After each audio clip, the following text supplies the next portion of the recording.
Hey, what's up, guys? Welcome to Enter the Riot Pit. I'm Coach Romano, and I'll be co-hosting this weekly podcast with Fatal here.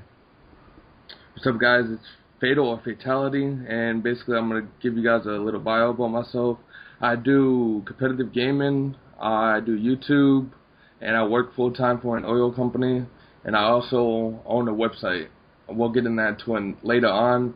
So I'm 19 years old, and that's pretty much about me. Go ahead and introduce yourself, Romano. Alright, so a little about me. I work for various gaming sites. I've gone from Pure Talent Gaming to Convergence Gaming, DG Semi-Pro, Influential Gaming, Console Critics, and various sites such as that. And I'm currently head of tournaments at Riot Pit here. I've coached a few teams. That's where the Coach Romano tag comes from. Nothing big, smaller teams, just some amateur teams. Nothing against them, but they weren't any pros. And, I mean, it was a good time, good learning experience, and I definitely want to get back into it once I learn the strategies for Black Ops 2 here. I've also managed a ton of esports teams and companies, so that's where, like, my specialty comes in. I'm good at managing things like that, so I do that a lot. More in my personal life, I am currently a student at Drexel University, where I study business and engineering, and that's in the heart of Philly. It's a great school, and I love the city. I currently don't have any job. I'm involved deep in the university, so I don't have any time for a job right now. But I will be going on co-op next fall, which will be cool. If you don't mind me asking, where do you plan on having your first job? Well, essentially, I have co-op, which is like 3 6-month periods throughout the 5 years that I'm here. And so I get paid, like, pretty good, and hopefully I'll be, I don't know, I'm looking at some environmental companies, and, yeah, kind of looking into, like, the natural gas field, looking into developing that industry. Like an oil field or just gas? More natural gas, yeah, like Marcellus Shale, that kind of stuff. Interesting. Alright, so I'll give you a little bit of information about Riot Pit. Riot Pit's an entity of McDermott Gaming, and we provide online tournaments, graphics, and sponsorships, and really our goal is to be as involved as possible in the community. We want to really interact with you guys, and we want to hear, like, your feedback, and we try improving everything in our site according to what you guys like, and that's really why our site is down right now, because we're improving. Is it down, or does it still show forums? No, it doesn't show the forums. The forums currently aren't up. We're actually editing them. The site's about to go up tonight or tomorrow, so be on the lookout for that. But the forums are what we're editing right now and fixing the forums up to your guys' likings to make it a little more user-friendly. And other than that, we're just waiting for it to go up. So it's currently down. You guys can't access it. Only a couple admins can access it who are developing it. Sad face, I can't access it. Do you want to explain what our podcast will be about every week? Well, basically, it's going to go from, well, I want to say it's going to follow competitive gaming, but it's not only going to be about that. It's going to be team news, team drama, roster changes, about Riot Pit, upcoming tournaments, and if we have stuff going on about personal life that we feel comfortable about talking about, that would also come on. We could talk about Black Ops 2, other games that are coming out. Pretty much we're going to talk about anything esports related. Yeah, I think you made some really good points there, and that definitely encompassed the whole area that we're currently looking to target. Yeah, most definitely. All right. Now, I'll get a question. Why do you guys want to change the form color? Because you said it was orange. Yeah, it was an orange or it was red. It was one of the two, and it didn't fit. We had a red-blue color scheme, and so that kind of fit that color scheme, and we've changed to a purple-orange color scheme, so that's why we're editing the form, really, just to make it more user-friendly, too, and look a little bit nicer. Purple? Why purple? Feek,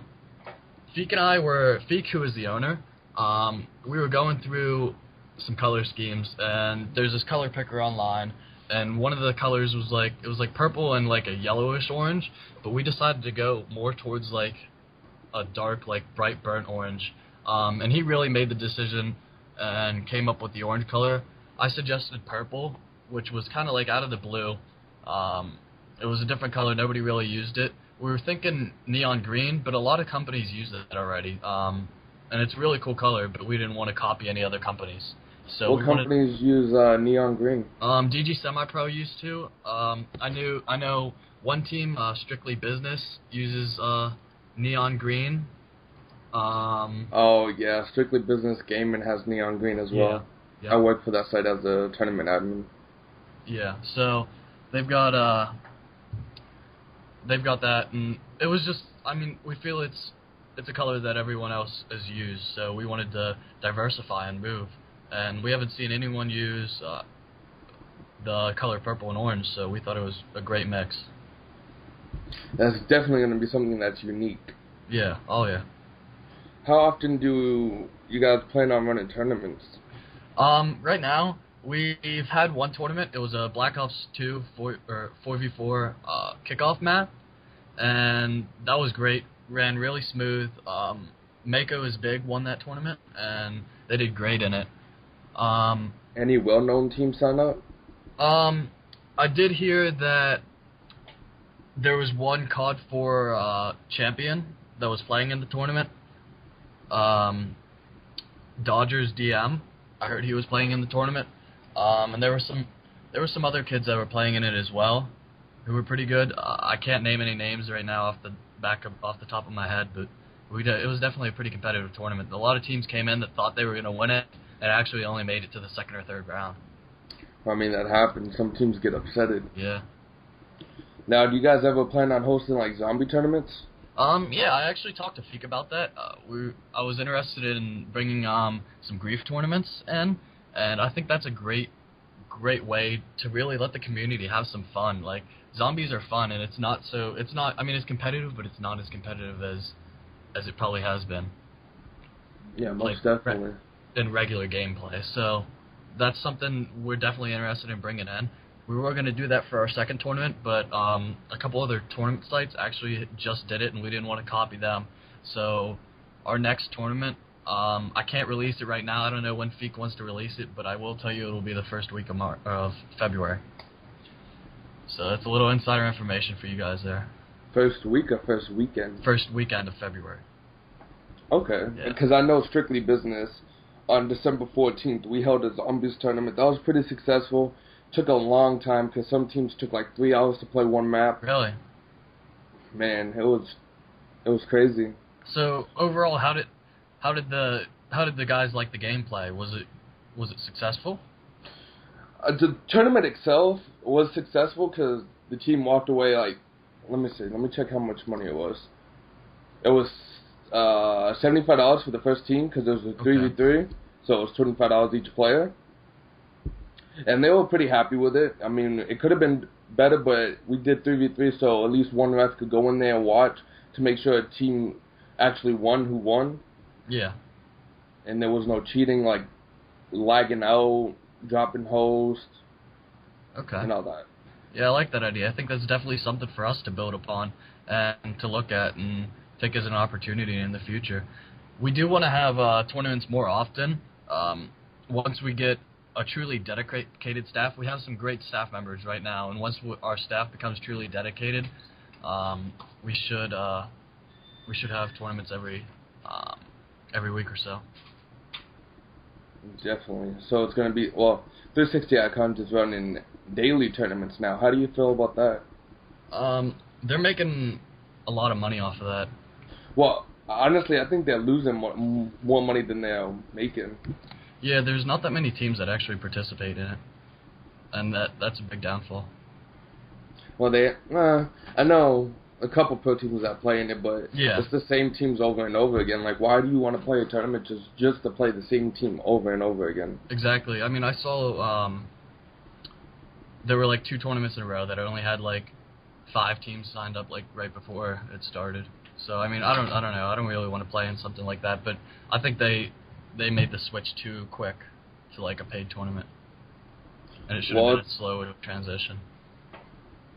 Well, then again, they've been trying to do paid tournaments for about IndyCar 4, so almost four or 5 years. Yeah, that is true. I guess, yeah, I see that. So you never know. It could have been just the lack of marketing, but I'm not trying to call out 360 Icons, but... Yeah, oh yeah, I think they're definitely a successful site. They've done pretty damn good. Yeah, most definitely. So what do you think about the new Black Ops 2 downloaded content coming out? They're pretty cool. A couple maps just came out, and... They came out already, or they're coming out? They're coming out right now. Let me go over them here.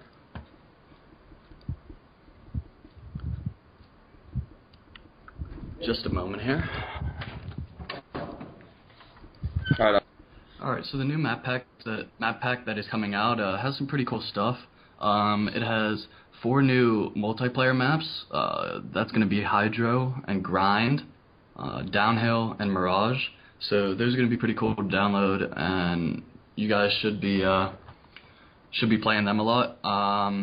There's also a new Zombies map that's going to be Die Rise, and they introduced the idea of verticality, which they have zombies coming from the top, from different levels on the map. So rather than it being just like a 1-level map, they have like a 4-story, 5-story place. So that should be pretty cool. That's kind of crazy, because I know in Town, yeah, the zombies jump off the top of the roof. Yeah. What perk is that? I want to say sleight of hand. Yeah, it's one of the perks that makes them do that, and it's pretty cool. I think they kind of use that as a build-off point for this next map, and they haven't. I mean, no map has been created that has like this type of gameplay in it, which is pretty cool. And definitely that the fact that you could, like, it's called it's called Turned. Like, you could play as a zombie. Yeah, exactly. That's a cool game mode too. So then once you kill the guy, I guess it's a computer that you play against. And once you kill the computer, you actually turn into it. Well, when the computer kills you. Yeah. No, even when the computer kills you, like, you don't turn into it. So your goal is to kill the computer first, and then you turn into it, and you get to survive as long as you can. As a zombie? No, as a player. Like, you have, like, it's some type of gun. I don't know. It looked kind of like a I don't know what the gun was, but it was pretty cool. That could bring a lot of feel of like Left 4 Dead into Black Ops. Yeah, definitely. I mean, that's kind of what it looked like. The guy was in like a nuke suit, so that like he didn't get any like fallout poisoning. So that was cool. That sounds very interesting. Something that I may, because I only play Black Ops now. I don't really play competitive because I work all the time and I got a site to manage. Okay. So basically, I get on maybe once a week when friends want to go around to zombies. I honestly haven't played online since Christmas Eve. Okay, wow. Well, I mean, there's a lot out there, and there's a lot that they're offering, and they're actually, like, extending it, too. That could definitely seem like something I could get into. Yeah. They're also introducing a new gun in this map pack, which is the first time this has ever happened in any game that they've produced. So that's really cool. It's called the Peacekeeper, and it's an SMG. Peacemaker. No, it's a Peacekeeper. Oh, I thought it was a Peacemaker. No. And essentially it's a mix between an assault rifle and an SMG. So now, is that going to be online, or is that going to be zombies? Yep, it's going to be online. So don't you think it would be kind of an advantage for people that bought the DLC and people that didn't? Yeah, I don't know how powerful it'll be, or I would assume at first it would be, and then they'll have to nerf it. But that's, I mean, what can you do? I'm assuming they're giving that advantage to people who pay. That's kind of OD, if you ask me. Yeah, I agree. I think it's a scheme for them to make money to have an overpowered gun. Yeah, that's but, definitely. I mean, it's cool that they introduced it. Yeah, I like the idea. Alright. So basically we're going to talk about Team Envious now. And 1 sec. Alright, so going on with Team Envious. We have Folsom that left Team Envious for New Breed, and we have 4-play step down for Rambo. Now, how do you feel about Folsom leaving Team Envious? Well, what I understood from his video is that he originally started there as a sniper, and he was playing on their sniping team and playing pretty well with the team. And then the manager asked him just to switch solely to competitive. Now, is the manager fearless? I can't confirm that. I'm not 100% sure on that. But he did ask him to play more competitively. So he did make that switch, and he also became the competitive director for Envious's YouTube channel. Now, I'm pretty sure it's Fearless, because Fearless has been around with Envy since about probably beginning of Black Ops, because he was with Obey at MW2 Nationals. Let me think. Yeah, he was with Obey because he had an Obey jersey at Nationals at Dallas. So he switched to Envy probably mid-Black Ops, something like that. But I'm pretty sure Folsom and Fearless, they teamed together on New Breed. And then something happened. I guess Fearless and Folsom didn't come to an agreement. And then Folsom felt like he wasn't playing his part on Envy. So he was like, I got to step down and do what I got to do for my team. Yeah, and exactly. That's the luck to Envy and Fearless. And I think he wants to focus mainly on his team. I mean, New Breed's they're up and coming, and I think they have a lot of potential. Most definitely. A good friend of mine, Holiday Doc, he's the founder of that. Yeah, exactly. He's from commentating, and he played competitive. I don't know how good he was. I never actually played him, but I did hear him commentate a few times because he did commentate throughout the MOG Black Ops season. I'm pretty sure it was the last 3 events. Yeah, MLG brought him on with the contract, and he commentated through that, and so that was pretty cool. And I did hear Folsom talking about Holiday Doc being on his team, and that's pretty cool. I didn't know that he was playing competitive, especially at that level. Well, I don't think Holiday Doc's playing competitive because he does work a full-time job, and he has kids to support. I'm pretty sure it's, what's his name? It's Folsom. And I can't put my finger on it. Shamrock. Okay. I want to say it's Shamrock, but I could be wrong. But that's the New Breed roster was Folsom, Fearless, Shamrock, and some pickup for UMG. Okay. So definitely an improvement. I definitely think so. I agree. They have a lot of potential there, and they can definitely go a long way with that team. Now, how do you feel about the 4-play situation? Like, 4-play didn't go to attend UMG. He went to go see his girlfriend in Austin, Texas. Yeah, that really surprised me that he didn't do that. I figured he was more committed than that. But, I mean, listen, you got to do what you got to do. I mean, girl over video games any day. Yeah, true that. That is very true. I mean, I don't know about some people. Some people are like, oh, I want to date a gamer girl. Yeah, well, really. If I do recall, 4-play's girl is a gamer girl. She is pretty well known in the community. I'm not going to put him on blast and say his girlfriend's name because I don't have his permission. But she is pretty well known in the community. She supports what he does. But I mean, I would rather spend the holidays because if you went to UMG, you would have been stuck out there into New Year's.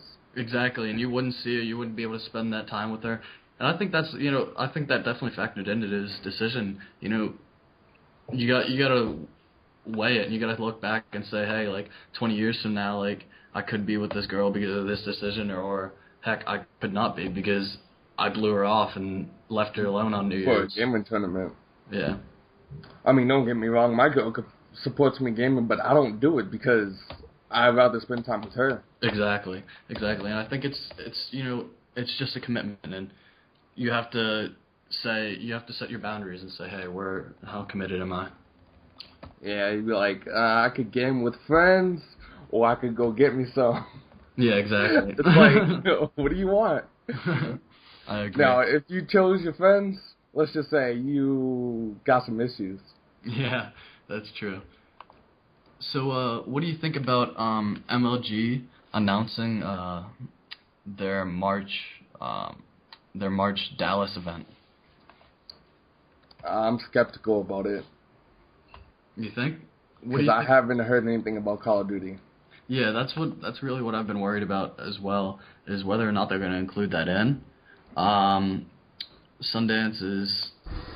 he's iffy, and he provides little hints every so often, and I try to keep up to date on his Twitter, but it's here and there, so I don't know. I'm skeptical about it too. I don't think I'll follow it at all if the Call of Duty isn't involved, but I think he definitely needs to take advantage of the game and say, hey, like, it might be a terrible game, or it might be an awesome game, but they just have to endorse it, and I think it'll go from there. It's definitely not a bad game, but I want to say it's the best game. It's one of the best competitive games I have seen in a while. I agree. I think so too. Because the gun balance is amazing. Like, you can use any gun and do good with it. Yeah, exactly. And I mean, I think you look at COD 4, and COD 4 was, let's be real, it was the best.